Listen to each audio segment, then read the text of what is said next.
James Wellstead, speaking on behalf of the mine owners. Well, our colleague, reporter Aviwe Mtila is joining us now live from the mine. Aviwe, well, South Africa waking up to the good news that all 1,800 mine workers were removed by 10 o'clock last night.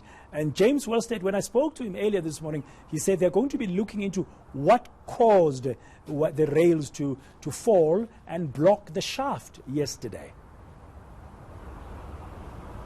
Well, Braden, they're not the only one that will be looking into that incident. I spoke to AMCU yesterday as well, the union representing the workers here at this mine, saying that they will be looking at that very incident because, according to them, they're not supposed to be transporting any form of equipment with those rails included while miners are actually down there. So it's one of the issues that AMCU says that they'll be talking to Sibanye-Stillwater about.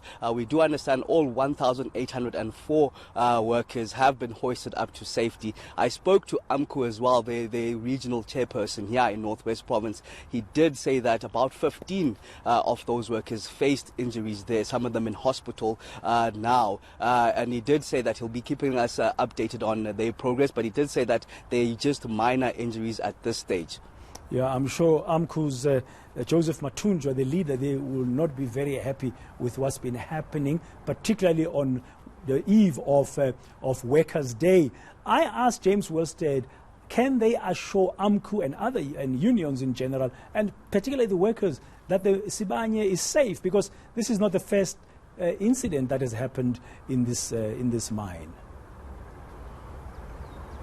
Definitely not the first incident, Brad. And if you remember last year already in February, about 1,000 workers faced a similar predicament at their Beatrix operations. Of course, they faced a longer space of being underground over a day that they faced underground. And if you look at the mining deaths as a whole from 2018, you'll find that in the 40 deaths that occurred in the gold sector, 21 of them happened at Sibanye-Stillwater. So there's a lot to be scrutinized when it comes to the safety of Sibanye-Stillwater. Speaking to them yesterday, just after this incident, around 10 o'clock, they did assure us that they have measures in place when it looks into safety in the mining industry. But of course, what we see playing out in incidents yesterday, and of course those incidents of last year, there's a lot to be questioned in Sibanye-Stillwater's safety measures. Yeah, at the moment, as you were going to the mine, in and around there, does it seem like it's business as usual? I know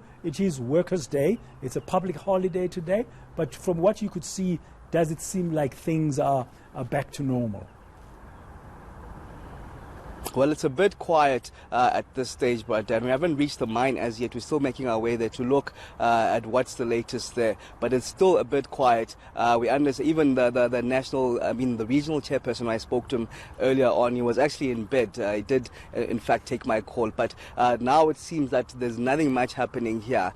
We don't know in the mine itself at the Thembelani shaft if operations, because the pictures are from yesterday, it was quite busy there. A lot of people coming out. The people coming underground, they were relieved. In fact, we saw a number of ambulances going up and down. Now it's a different picture. It's a bit quiet. It seems like normality has resumed. Okay, we'll let you go, Aviwe, as you continue to make your way to the mine on this Workers' Day. Happy Workers' Day to you, by the way, up and about the Stillwater mine. And Thank you. We'll catch up with you later on. That's